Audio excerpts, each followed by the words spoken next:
CashFlow Diary Podcast, episode 213.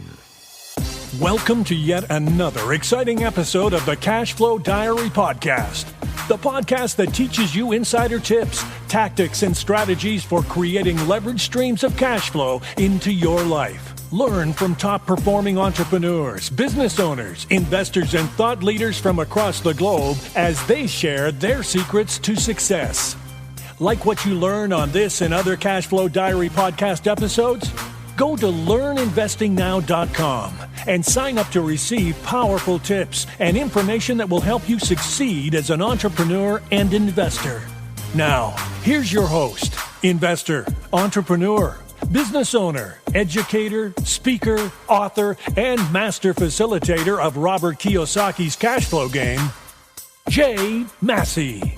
All right, ladies and gentlemen, welcome to another episode of the CashFlow Diary Podcast. And I know you have been listening, you have been enjoying, you have been learning a ton from all of the incredible entrepreneurs that we have been able to locate and find and track down who have achieved a goal. That goal, as you know, we've been talking about it, is $100,000 in a 30-day period. When you first get started in being an entrepreneur, sure, you're like, okay, if I could just do six figures a year, that would be great. And some of you, many of you, probably are still going, yeah, that would be great. And I'm not saying it's not great, but what I am saying is there is more that's possible. And the greater servant that you choose to be, you have a shot at getting there. And I found a few more people who have done that very thing.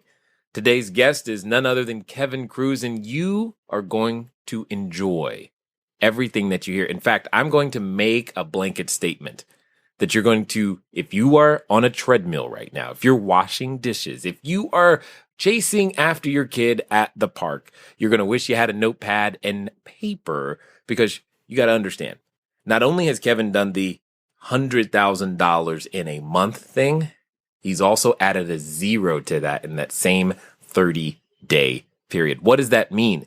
He knows a lot about systems. He knows a lot about business. He knows a lot about a lot of things, and we're going to do our best to get it all out of him in the time that we have today. Help me welcome Kevin Kruse. Kevin, you there? Hey, Jay, how are you? I am excellent. And how are things on your side of the planet? Phenomenal. Thanks for the invitation to come on to your show.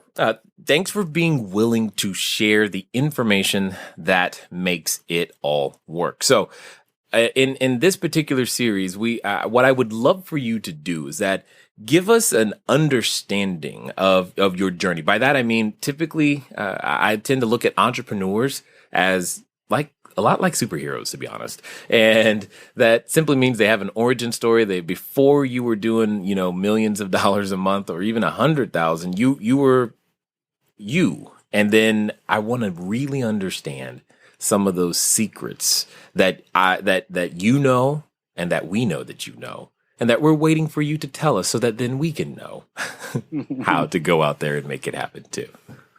Well, Jay, I tell you, I like what you said, an origin story, because I know the exact day that I decided to become an entrepreneur. And nice. I was actually very young. It was kind of crazy. I was just, wasn't even a teenager yet. And I was just playing catch with a friend in the front yard of my yard on a sunny day in Southern California. And a bright, shiny Corvette pulled up to the curb. And I'm not going to say I grew up poor, but I definitely grew up in a lower middle class neighborhood, and Corvettes were not to be seen in our neighborhood. So it caught our eye, and I thought this must be some guy who was lost, and maybe he's going to ask for directions. And I just stood there on the lawn, and a guy gets out of the car, huge guy. I don't even know how he fit in that little car. All Corvette guys are huge in a little car, but go one ahead. way or another. Yeah. And, he had this dark black suit on. He had those mirrored sunglasses like cops like to wear. And there was another weird thing about this guy. He only had one arm. His sleeve was pinned up near the shoulder where his arm was missing. And he comes walking right up to me, leans down and says, "Does John Kruse live here?" And that's my dad. And I say, yeah. He says, "Is he home now?" I said, "No." And this guy leans right down in my face. I mean, I'm just looking at myself in his mirrored sunglasses. He says, "Are you sure he's not home?" Scared half to death. I said, yeah, I'm positive. He gives me his card, says, "Tell your dad he has to call me." So that night, my dad comes home. He's sitting at the dining room table, just kind of staring down at a cup of coffee. And I tell him about the one-armed man that scared me half to death, show him the card. And my dad doesn't say a word. He just tosses the card down. And I say, "You going to call this guy?" He says, "Nope." He says, "Well, what does he want?" He says, "He wants money." And I said, "Well, aren't you scared?" And he said, "No, because there's nothing left for them to take." And what I didn't realize was, my father was an entrepreneur and he had leveraged our house and everything he had to buy this company. And so when the company went under, the bill collectors came calling, and that's what this guy was doing, was looking for money. And that night I wrote, it turned out, we lost that house, a few months later. I had to left town. And I wrote in the little journal that I had way back then, I said, "I don't care what it takes, but when I grow up, I'm going to have a lot of money." And, today that sounds like a greedy thing, so money oriented. But I was just this, 11-year-old kid or whatever I was, writing down that I never wanted to have that one-armed man, come back and throw me out of my house again. And so I knew that I wanted to become an entrepreneur and to make money. And I was the first kid in my family to go to college. I worked my way out of college. So, I didn't have any money, didn't have any connections. And even though I started my first businesses right out of college, I failed miserably the first couple of times. But I kept at it and, slowly figured it out. And, I've been very fortunate and they each got better and better. I would build them and sell them and start again. But that really is my origin story. I have to credit my own father's struggles and this visit from that mysterious stranger when I just made up my mind. There was one way or another, I was going to figure out how to do it. Yeah. And I can hear that. And I like the determination, the mindset was I would say your mind was set on a particular outcome, even though you didn't understand all of the twists and turns that you would take on the journey. Exactly. So, which brings up an interesting question. Especially for the entrepreneur listening right now who, they would like to get to the, 100,000 in a month, but they would like to just first have any business whatsoever. When you think of starting something, it sounds as though your decision is more permanent more than it is circumstantial. By that, I mean, I see a lot of people, especially in the real estate world and other places, they start something and go, "Well, I'm going to see if this works." And that's their level of commitment. What do you think about that? Yeah, Jay, you bring up a really, really important point. And look, I fit exactly the theme of your show right now. I can remember being 18 years old. And again, now this is almost 30 years ago, back when 100 grand actually was worth a lot more than it was now. Right. But even back then, it was a lot of money. And not having come from money, my first goal, I thought if I could make 100 grand in a year, 6 figures in a year, I thought, wow, that's what I need to do. And then in the back of my mind, I thought, you know what? If I could have $1 million by age 30, then that's what I need to do. And looking back, I think it's good to have a goal, but being fixated on the money just for the sake of the money, there's better ways to do it. And the problem is exactly what you said. If I just have a goal, I'm going to make $100,000 a year and then $100,000 a month and then $100,000 in a day. And I tend to look for things that I think are going to work. Let me try flipping houses. Oh, that didn't work. Let me try multi-level marketing. Oh, that didn't work. Let me try being an online coach. Oh, that didn't work. Instead, I think that it's good to have that goal and to be realistic about what you're trying to get out of it. But you've got to also pick it from a place of passion and realize that any of those items can work. And all of those items are going to be hard. None of this is easy, right? So you can kill it in real estate. You can kill in real estate, but you better be willing. You better love it enough to say, okay, I know I'm going to fail, but learn through that process and get back at it. I know it's going to take me time to get mentors. I know it's going to take time to build on that success. Whatever it is, consulting, coaching, etc. I think you need to have some passion for it and just assume you better buckle up. Because, hey, I hope everyone out there just kills it, in their very first attempt. But I think, like most things in life, playing a piano or whatever, it's going to take time to learn, and it can accelerate fast, but you just got to be ready to put in the work and to learn from the downs as well as enjoying the ups. Kevin, I was really, really hoping that people would continue listening to the entirety of this particular episode. But if you keep using words like fail, hard, and gonna take time, I don't know what's gonna happen here, but that's okay. That's okay. I agree with you 100%. Anything can work. I often give an example of a lemonade stand in when I'm speaking is, if you could do this with a lemonade stand, the only difference is the question that you're asking. I mean, if your kids are setting up a lemonade stand, that's one thing. But if you start to ask your kids, well, how could you sell 1 million gallons of lemonade every weekend? Suddenly you got something completely different than just a lemonade stand on the corner. And I like what you bring to the table in that respect. So what do you think's in the way of the entrepreneur to being able to take anything and make it do that, make it sing the way that you're talking about? Well, it's two levels. So one, there's just the domain knowledge. Again, if it's real estate, where do you get money from investors? How do you find the right properties? How do you structure deals? All that stuff can be learned. Again, it just means that people have to put the time in or invest in courses, books, whatever that is. I think separate from the specific domain knowledge that you're choosing to work in, there's a whole nother level of ninja wisdom that has to come in terms of just being productive and optimizing your time. And the story I like to tell, my own learning is, look, there was a time when I was 30, I did sell my first business for over $1 million. That business was doing over $1 million a year, but I was, spending over 100 hours a week just, believing like, oh, it's all about the hustle and I have to hustle and there'll be time to sleep, when I'm dead. All those little things that you hear about in the entrepreneur community. What I then realized is that you don't have to work hard all the time. You can work smart and get a lot better results. One of the keys, you already hit it, Jay. It's like more important than the answer is asking smart questions. Not how can I make this one lemonade stand work? How can I make, $1 million from lemonade stands? All of a sudden, that's a powerful question that's going to get your mind thinking in a whole nother level. And so I went in, I guess it was about 8 years, maybe 10 years after selling that first company.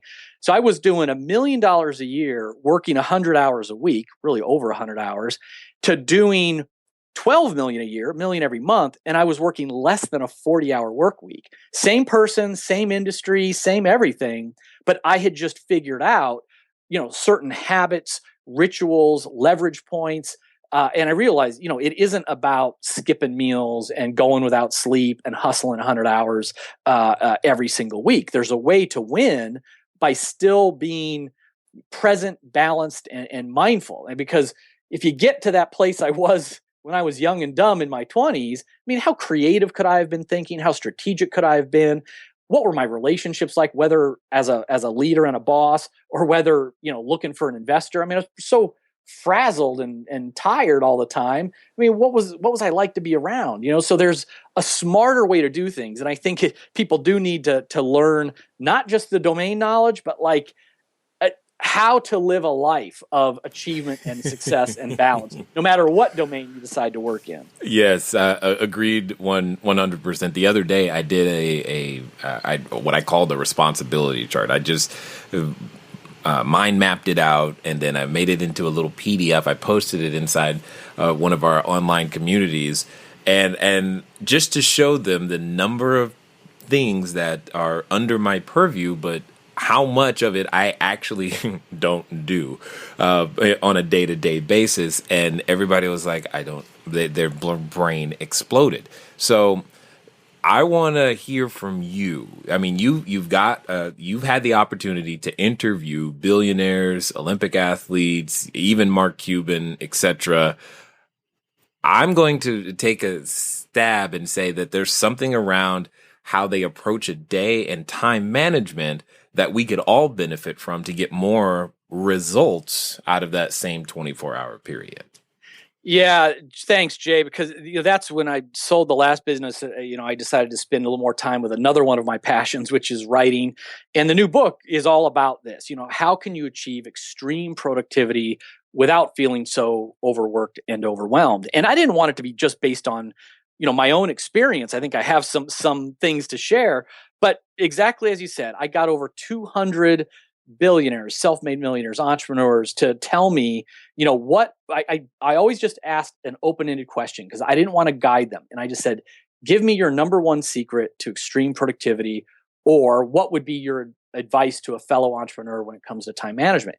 And then I looked for, all the patterns, and I boiled it down. There's, sort of 15 habits that they do, 15 secrets that they practice that the rest average people don't do.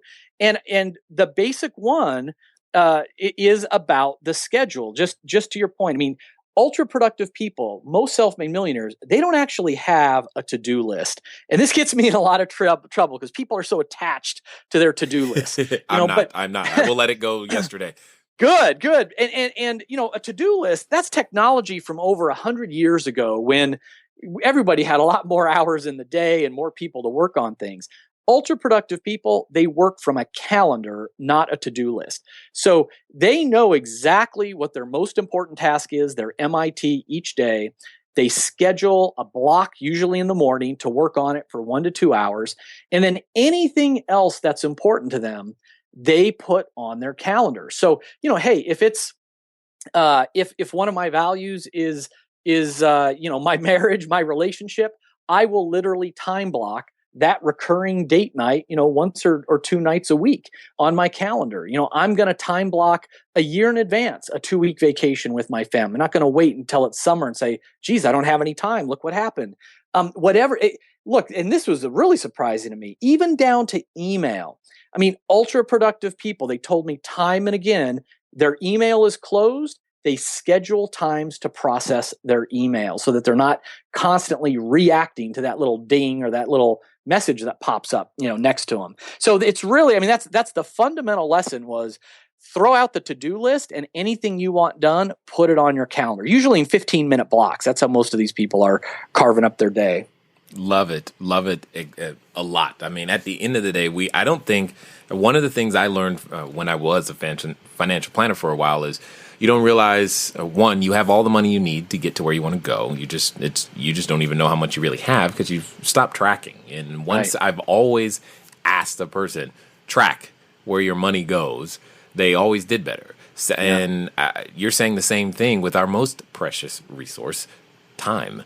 Track where it goes. Yeah. Plan it for it to go here for this length of time, and then you'll probably get a better result. So I'm assuming in your journey to getting to, from the, $1 million a year to the $1 million a month, you were instinctively doing some of these things without really maybe having them codified or categorized in some certain way.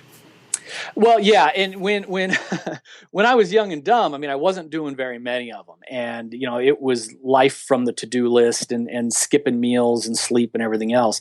And I opened the book with a story like this. This is true, and I am so embarrassed about it, but it's a true story. So I got so bad, so exhausted, and mentally always not in the present. Like I'm always thinking about stuff I needed to do later in the day or the next deal I'm working on. That in a period of a week. The first thing that happened was I used to just stop for coffee at a 7-Eleven on the way to work. And all of a sudden, I'm halfway to work, drinking my coffee in my car, and I look at it and I realize I never stopped to pay for that cup of coffee. I was so exhausted. I walked in, filled up the cup of coffee, walked into my car and drove away. Didn't even pay for it. So that was warning sign number one that I ignored. The second thing was a couple days after that, I stopped in a gas station, filled up the car, start to drive away, clunk. I'd forgotten to take the nozzle of the hose out of my car. I was so out of it. Now, if that wasn't a wake-up call, I could have killed somebody. The third thing that finally I realized, okay, this is absolutely crazy. 5:30 in the morning, driving down Route 1 in New Jersey, on the way to work. Again, only a couple hours of sleep, totally frazzled. I see lights in my rearview mirror. I'm getting pulled over by a state trooper. The trooper comes up and says, "Do you even know why I pulled you over?" And I said, "Well, I guess I was speeding." And he starts screaming, speeding, speeding. He said, I was doing 65 in the slow lane when you pulled up on my bumper, passed me on the left, and kept going. Now, I did not even see this cop car. And it wasn't unmarked. I mean, this is a blue and yellow New Jersey State Trooper. I drove right by him on an abandoned highway at 5:30 in the morning. I passed him, and I didn't even see him. I mean, that's how out of it I was. And it's embarrassing to say that now, but it's all true. And so, I mean, and those early businesses, I mean, the first one failed, lost a bunch of money, went into debt. The second one was breaking even, but my partner and I decided to go our separate ways. And, I finally started looking around the few mentors I could find, the guys who were, just killing it money-wise. And they had time to golf. They had time to jog every day. They were, going on vacations like every other month. Like, I would just ask them, how the heck are you pulling this off? And slowly I would learn. And, one of the first keys, and this is so hard for young entrepreneurs to believe it because, we're all invincible when we're in our 20s. But, energy is everything. We all have the same number of minutes a day, 1,440 minutes a day. You really can't make more minutes, but what you can do is be more productive in the minutes that you have. And so, that starts with getting a reasonable amount of sleep. That starts with drinking lots of water and staying hydrated. That starts with not skipping, breakfast and lunch and then gorging down a pizza at dinner. It's 3 meals, 2 snacks that are smaller. And you got to think of food as fuel, not food as entertainment or food as something to skip so I can get more work done.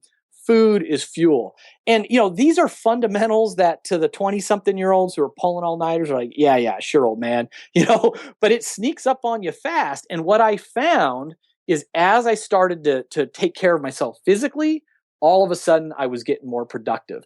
Once I threw away the to-do list and started putting the most important tasks, on my calendar, those things like using the 80-20 rule, the most important things got taken care of. And it's to the point now where, again, just because of all the things I've learned and adopted, people, when you adopt these new habits, you will literally get more done in an hour than most people get done in the afternoon after lunch. Most people, they eat lunch, they go into that food coma, they're checking Facebook, they're snoozing, they're walking slow. You will get more done in an hour than most people do in 4 hours in an afternoon. But it's just these little rituals that you got to start to adopt. And the people I interviewed, they're lethal because they've just adopted so many of them. They just stack habit after habit after habit. Indeed. I am just so encouraged because right now, for those of you who have listened to all of this entire series, you just heard again that we need to sleep. You just heard again that we need to drink more water. You basic stuff. It's not super rocket science. Once you have the operations of your business down, it's you've got that knowledge. Okay, now how do I use that knowledge more and more and more and over again and transfer and all these things? But if you are eating, by the way, pizza is good, especially a meat lovers from Pizza Hut. But still, you've got to do all the other stuff too. So I'm curious to know, because you start like most. We've all been at the zero before we were the hero. What does the entrepreneur who wants to get started do? And they want to have this $100,000 month, but they don't have any money to work with today. All right. You've heard me say it before, and I'll say it again. You don't have a money problem. I'll say it again. You don't have a money problem. You have an idea problem. And one of the most valuable things any person could give you, in my opinion, is an idea. Because with an idea, you have the opportunity to go out there and do something with it. Just think about it. It wasn't that long ago, but it was an idea that maybe, just maybe, if I had a device and it was rectangular in shape and instead of just numbers 0 through 9, it had a screen and could surf the web and do all kinds of extra things. That was just an idea. I think that idea has done quite well. In fact, we call them smartphones. You're probably holding a device based upon that concept right now as you listen. And just ask yourself, how valuable was that idea?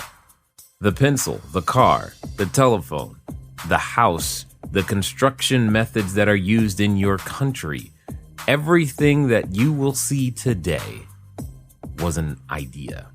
And it now provides value for you and many others. And because the person who invented it, the person who perfected it, the person who delivered it to you, all of those people that I just mentioned receive compensation, thus solving their money problem. As I said before, you don't have a money problem, you have an idea problem. So what I'm going to do is give you a chance to get a copy of my book, Cashflow Diary, 10 Steps to Creating Wealth in Any Economy. Send a text message. Text the word book to 72000. Again, 72000, and put in your details. So when you send the text message, it's going to ask you to confirm. So you respond with yes, and then your name and email, because it's going to send you a link, and then I will email you the book. For those of you who can't text the US number, just go to cashflowdiary.com/free book. Now let's get back to Kevin. Right. I think the good news, Jay, is look, there's never been a better time to become an entrepreneur because say that again, because somebody wasn't paying attention. I want you to say that part again. I mean, people could make this a mantra. Go to bed thinking this. I mean, there's in the history of humanity, history of the planet, there's never been a better time to be an entrepreneur. It's never been easier to be a successful entrepreneur. So I talk about, trying to be real and realize, hey, there's going to be times where it can be hard. It's never been easier, though, from any other time before. Because, again, no matter what you're trying to do, whether you're trying to be an online coach, a freelance graphic designer, a real estate investor, whatever you're trying to do, look, first of all, you don't need as much money as you used to need in the past. I mean, whether it's the price of computers and software or co-locating office space, whatever that is, it's down. You go on Fiverr, you go on, any of these websites that you can get freelancers and virtual assistants. The second big thing is if you do need money, there's never been more angel investors, real estate investors, venture capitalists. It's all at record highs. I mean, all those Silicon Valley and New York City tech startup guys all have money that they're looking to invest in private deals. Despite this not being the most amazing economy ever, there's always money for good opportunities. If you've got a good property, if you've got a good business idea, if you've got, a good invention, you will find the money. I mean, that's just the way it goes. There's always more money than good things to invest in it. The third thing is knowledge. And that is a shortcut, Jay, is like, they say success leaves clues. And look, depending on what your style is out there, I mean, if you're a reader, there's tons of books. But in this YouTube world, in this streaming video world, there's tons of online courses you could take. There's tons of people, including Jay and others out there that can coach you through how to be successful in your chosen niche. So, if you need money, there's more of it out there than ever before. You shouldn't need as much money as you've needed in the past, and there's easier access because of this online world. I mean, can you imagine 100 years ago, even 50 years ago, you're a kid in the Midwest or something with a dream to get rich. I was that kid in the suburbs of Southern California. I didn't know anybody with money. I didn't know any people that own their own business. Right. Now with the internet, you go on Facebook, LinkedIn, you're one click away from people that can help you out. And indeed. And that was something you had said when with the first questions that you were answering, you said you had no money and no connections, and those two things those are the things that are so simple relative to history to go and get. And yet even with all that doesn't mean it's a lay down walk in the park. It does mean that it's still easier to do those things in so many ways. But and for everyone listening, I just want to plant this idea in your head. Kevin said very clearly that, if you've got a good business idea, there's a shortage of good opportunities. Remember this. Somebody somewhere said the Chia Pet, Pet Rock, and Snuggie were all good opportunities, right? And you know them today because they got funded. That's right. So let your idea fly and give it a try, because you never, ever know. Now, with all of that being the case, Kevin, I mean, it can feel overwhelming, as you were saying. I mean, if I'm an entrepreneur, I like the phrase chief everything officer. I like that. I like that.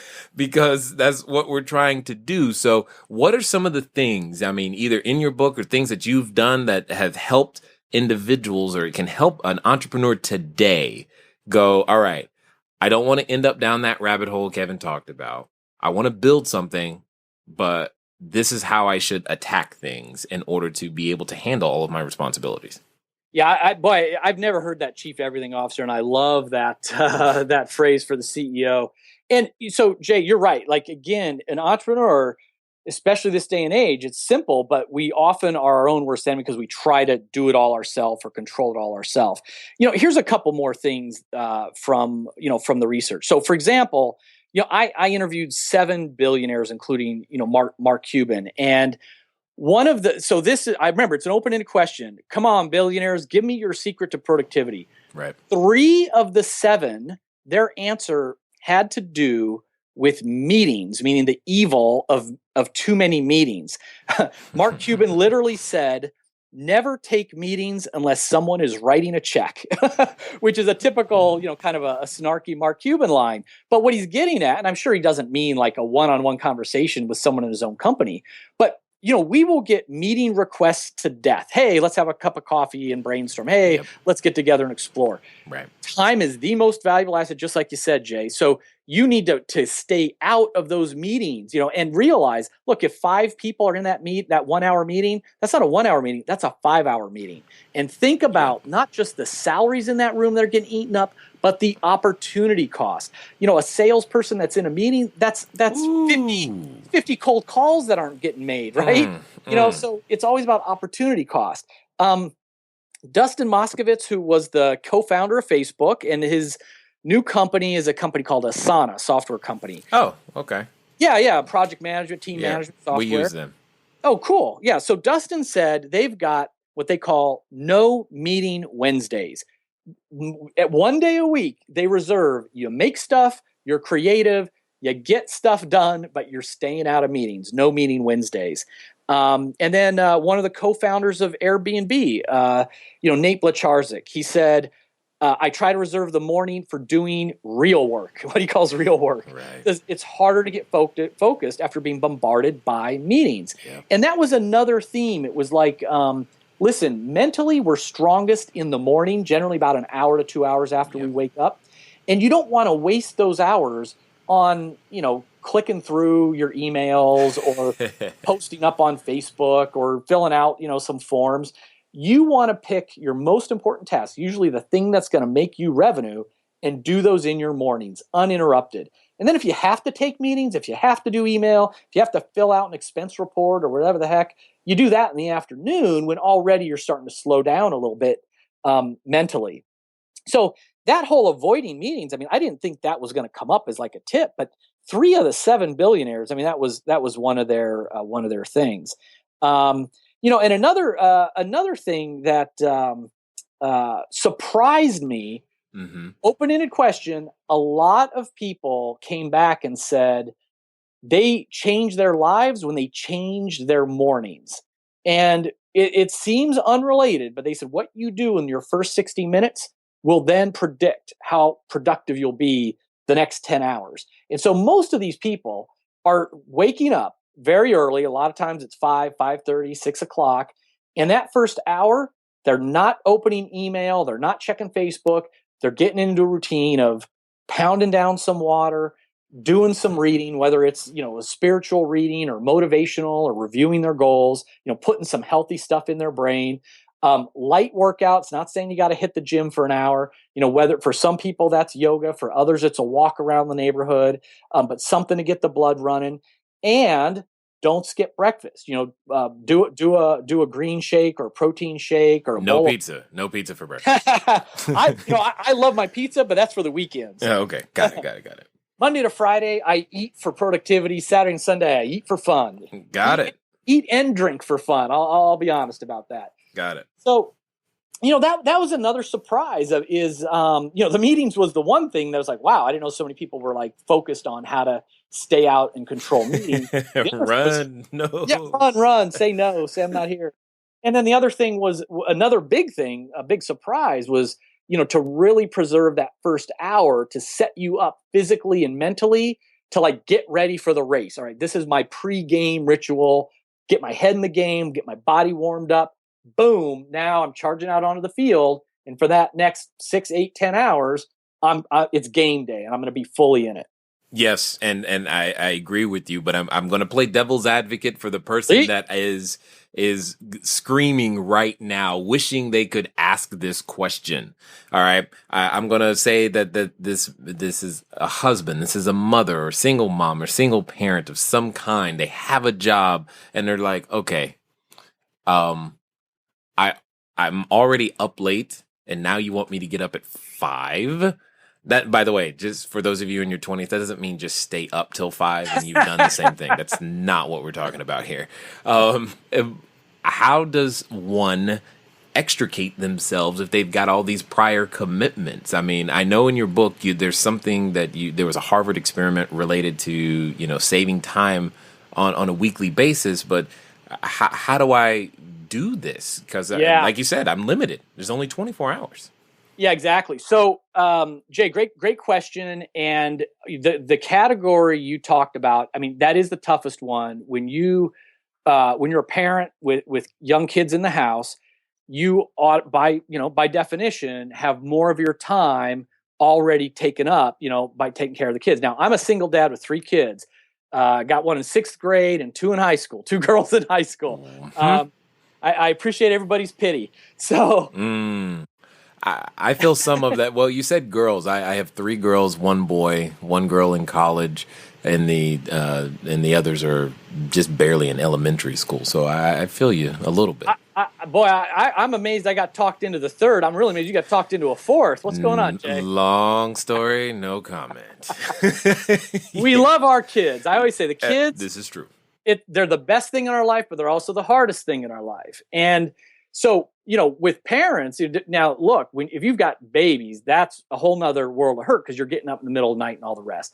If your kids, though, are, they're in school age, here's what I say. It is very hard to sleep 6, 7, 8 hours. And that's usually the advice everybody says is, listen, you need to get 8 hours of sleep. And now this Kruse guy is telling me I got to get up at 5, 6 o'clock in the morning. I say something a little different. It's a little bit less about the length of your sleep, and it's more about the depth of your sleep, the quality of your sleep. Because we go into these sleep cycles where we go deeper into sleep, and then we come back up again, and we repeat this pattern throughout the night.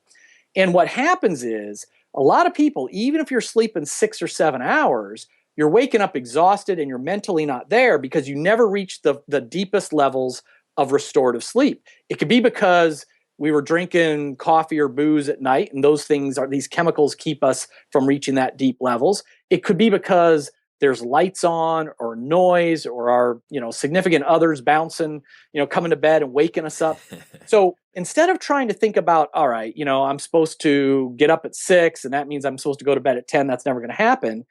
Try to get a better quality sleep with the hours you have. So even if you're staying up to midnight, I mean, I hope you could sleep to 6. That's a solid 6. But even if you're going to bed at midnight and waking up at 5, if you wear an eye mask, wear earplugs, do some things in your house to make sure people aren't waking you up once you are in bed, you're going to feel better with that quality 5 hours than interrupted 6 or 7. You just let another secret out of the bag, so I might as well tell everybody. I often sleep with noise-canceling headphones and white noise music playing in them because my brain can ignore it, and then I can't hear my kids. Exactly. You're a productivity ninja, I can tell, Jay, because you and I didn't know that stuff when we were in our 20s. And so we're bleary-eyed and we're exhausted. And, of course, when we're exhausted, we start snapping at our kids, we're only half there, at work. And so you take care of noise-canceling headphones, eye mask. It looks silly. It feels silly, and everybody will fall in love with it and love it. Well, it's funny that you mentioned that. When I was on the campus with the Olympic athletes, I was looking at the dorms, and the guy that was giving us the tour, he was remarking how because they're shaded funny. The shades are funny in a funny color. They go so far as to shade the windows so that the light comes in and becomes the appropriate color, because an orangish color versus a blue color affects the quality of your sleep, simply because it sends a different signal to the body, whether it's time to sleep or time to be awake. And I was just like, what? Yeah. Going so deep into it. But if you want to be that top 1% professional athlete or athlete in your industry or in your genre, you've got to know this stuff about your body. Go ahead. I was just going to say, just to build on that, Jay, is, these top 1%, they talk about a sleep sanctuary. And to you say they're using special things on the windows. They're putting plants in their bedrooms that, release more oxygen than other plants. If they're reading electronic devices, they're wearing these special glasses that filter out those rays that keep our brain awake. So yeah, Google sleep sanctuary, and you'll find all kinds of advanced stuff you can do to, improve sleep quality. I mean, I can just hear that if I just hung out with Kevin for about 20 minutes, I would see so many little things that you're doing on a daily basis that attribute to being able to produce more results, more with less. The process of ephemeralization, you got it down, and I love it. Now, I want to know though, there's this one thing that always plagues us from a performance standpoint, and I've got to understand how you did that. Humans by nature, definitely me, we're anything but consistent. But consistency is what is required in order to be able to achieve at a high level. We have to show up the same way every day. And for those that do manage to obtain consistency, how do you not get bored? You're always going back and forth between the two. I still want to be productive. I want to hit this 6-figure month, but how do I make that happen? Yeah, well, to your point, and a lot of this is about habits and rituals. And I mean, it's a silly example, but for me, a lot of it is proximity. I mean, and stacking habits on top of each other. So, I'm looking right now as we're talking at my big bottle of water that happens to have some lemon and cucumbers in it. The reason why I always get that water in the morning is because that empty container is sitting next to my coffee pot. And I really never start the day without a cup of coffee. So I pour my coffee and fill my water bottle and carry them both with me. They're stacked together.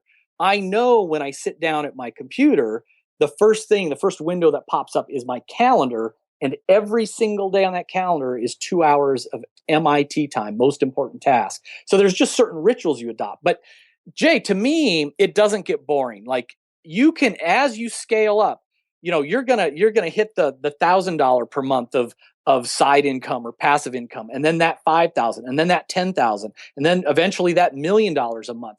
And the challenges change along the way. And Jay, just as you said, you're still accountable for your business, but you've got more people, that you're delegating to that are doing it, and you're always learning new things. I mean, I was learning, these days I'm learning about Facebook marketing and how to do effective podcast interviews. Right. 10 years ago, those things didn't exist. So, be a lifelong learner, always have that goal to increase your income year after year, and the habits will change with you. Agreed. And that was basically the point I was trying to bring up was your mindset about learning it's unending. It can't stop. It must continue. So, but I've got to ask this next question, because this is the other thing that I've seen that holds people back from being able to achieve that goal. And I want to get your perspective on not getting it right the first time. Failure. How necessary has that been in your journey? Well, look, hey, for anybody that can succeed without failing, that's great. I mean, I don't think you have to fail. I just think, like, to me, the word fail isn't even, like, it's almost, I don't know what that means. It just means, you found one way that didn't work. And I know, like, my first company, when I started, I didn't have enough money for both an apartment and an office. So I got a 1-room, 10 by 10 square foot office. It was subleased from an accounting company. And I slept under my desk. No one knew I was living there. I would get up at 5 a.m., Wow. sneak out and shower at the YMCA, take out a pair of jeans and a t-shirt from the trunk of my car. Everything I owned was in the trunk of the car. And then I would drive back in and be one of the first people to work. Like, I'm such an eager guy. They didn't know I was sleeping and they're upstairs. I did that for a year. And finally, looking at myself at the YMCA mirror, realized, this just isn't working out. And I didn't know why it wasn't working out then. I mean, it's like some of the things we talked about. I mean, I didn't have mentors. I wanted to do it all myself. I wasn't staying committed to one idea long enough. I was bouncing around. I didn't have any investors backing me, any cash flow. So I folded up. And too many people would say, oh, look at that. I am a failure. You are not the outcome of your experiment. You just invented, I invented one way not to make $1 million that year, right? Yes. And a lot of people would be embarrassed, to tell their friends and family members, oh yeah, I had to give that up. That stunk. Look, you guys all warned me. You guys all said, told you so. But that didn't cross my mind. You just have to realize that you are learning from every encounter. And the statistic, Jay, that blows me away is, look, venture capitalists, these are some of the smartest people on the planet, right? I mean, They see a lot of deals. They're smart. They do due diligence on every deal. And out of every 10 deals they do, 7 go bankrupt, 2 break even, and 1 is like a 10x or 100x that makes up for all of that. So if the smartest people on the planet are using this portfolio approach, knowing that they're not going to win every time, you need to give yourself permission to look at it the same way. I'm going to try this approach, and if this doesn't work out, I'm going to talk to people and try to get smarter. Why didn't it work out? Lick my wounds and then try again. So to me, it's just more about, look, I hope people can nail it the first time. I hope people get an idea and 1 month later they're making $100,000 a month. But I think more likely it's you're going to try things, you're going to fall a little short, you'll learn, you'll get a little better, and you just keep repeating that process. Agreed. Agreed. So much. So can you tell us then, why is it that, in your opinion, I mean, you've worked with a lot of people. I'm sure you've had more than one person say, Kevin, I'm going to kill it. And this is going to happen. And I'm going to make all these things. And then yet when we're faced with the simple task, you said something earlier, get rid of a to-do list, schedule the MIT time. Why is there such resistance when those things are the very things that we've heard before in various different forms, but still haven't done? Why do we put up the fight? Yeah, well, I think, again, 2 levels. So on one level, behavior change is hard. Whether we're trying to get to the gym more often or eat more salads than pizza, as much as we love our pizza, like, behavior change is hard. So Right. Throwing out the to-do list, doing the calendar, it takes some time, and it's helpful. People who succeed with behavior change, they need to up their motivation. It's great to get an accountability partner or a coach or to really dive in. But I think the bigger reason, I mean, Jay, you and I see them all the time, all the people that come to you and say, oh my God, Jay, look what you're doing. I would love to have a business like you. I'd love to have your lifestyle. And yet they don't do it. They don't take action. And it's always comes back to fear. Now, sometimes it's fear of failure. For others, it's fear of success. Like, well, I'm going to be like I'm going to be a traitor to my class if all of a sudden I'm driving this car and wearing Armani or whatever. And, this is hard for me to even admit, but even when you've made a few bucks and you've reached the level that, you've wanted to, when those new opportunities come up, there's still fear, because all of a sudden it's like, whoa, now my identity is like the old man entrepreneur guru. Well, what if I risk it all and lose it? Right. Now I'm back to being the guy who doesn't have the answers. No one's going to respect me the same way. We all have these fears that we need to overcome. We need to realize that it's okay to care about our net worth, but we can't confuse our self-worth with our net worth. And once you know that life is short, man, it's 1,440 minutes a day. It's about the journey. Then you just want to squeeze every ounce of life out and be like, I'm going to try this thing and I think it's going to work. But if it doesn't, I'm going to have fun. I'm going to be smarter. I'm going to meet cool people and I'm going to lick my wounds. I'm going to try it again. Being an entrepreneur is a lifestyle. It's a commitment. It's who I am. It's not the end result that I am. It's how I'm going to live my life. Excellent and well said. Now, I want to take a moment, though, because I'm sure there's a number of more things that people could. I mean, I feel like I could keep talking to you. I feel like, to some degree, I feel like I'm talking to myself. Brothers from another mother, Jay. Come on now. It's fine. It's just good, though. It's good. What I do, though, I want to give people an opportunity to be able to catch up with you, reach out, connect. Because I'm guessing if you wrote a book that has 15 secrets and we have barely scratched the surface on one of them, that they're going to want the other 14. So help us figure out how we can track you down, find out what you're up to, and most importantly, get those other secrets. Yeah, Jay, the easiest thing is, I love your show, what you're doing for everyone. So I set up this website for all of your listeners at CashFlow Diary. It's 15timesecrets.com. They go to that website. They can sign up. I will mail them a physical copy of the book. It's like this 300-page book. It's a real deal. They're going to get 4 training videos on these extreme productivity secrets, and they can download a quick start action guide, including a template on how millionaires schedule their days. The only thing I ask is that they cover the shipping and handling on the book, but that's at 15timesecrets.com. Excellent. 15timesecrets.com. It's clear what it is that you guys want to do. Now, Kevin, before we go, I've got a question for you. And I love asking this question because you're going to speak to somebody and hopefully give them the excuse they're looking for to go out there and step into the greatness that they were born to be. Let's pretend for a second that, someone's standing in front of that superhero outfit store. They think, hey, I want to be this entrepreneur. I got to get dressed up. And they're like, I got to get my cape and my tights and my mask and I'm ready to go. But they have that voice in the back of their head. And I know, Kevin, you're familiar with this voice because you've heard it 1,001 times, probably even in the last week. But you've heard the voice. And it's that voice that sits in the back of the head that says things like, are you sure? Is this gonna work? And what if it doesn't? And then what if it does? And then, oh my God, all of those things that go through our heads. What would you say to that person right now if they were sitting in front of you? Jay, it's real easy. And you said we've been that person and we know those people. And I love the metaphor because entrepreneurs are our modern day superheroes. Entrepreneurs are the ones that are bringing social change, that are bringing advancement, through around the world. There's nothing this world needs more than entrepreneurs who are going to start and grow businesses. So the world needs you, and you are not getting any younger. Every day that slips by is a day you're never going to get back.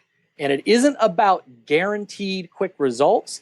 It's around being committed to being that superhero. Hey, Batman had bad days. We've all seen the movies. Spider-Man has off days, loses a fight every now and then. We've all seen the movies. We still need you. The time is ticking away. Just do it. Nice. I definitely want to say that I appreciate you taking the time to invest with us here at the Cashflow Diary. Thanks, Jay.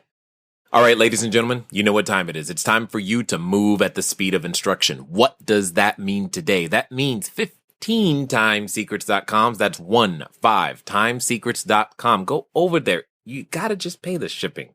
Please go pick it up. I promise you will get more in productivity back than the shipping will cost you. That's what you got to keep in your mind. What's the return on this investment? Hopefully your return from this particular episode has been immense, if not massive, and you're beginning to see similarities of what it's going to take for you to get to that $100,000 month. It's been fun talking to you guys today. I definitely look forward to talking to you soon. Until next time.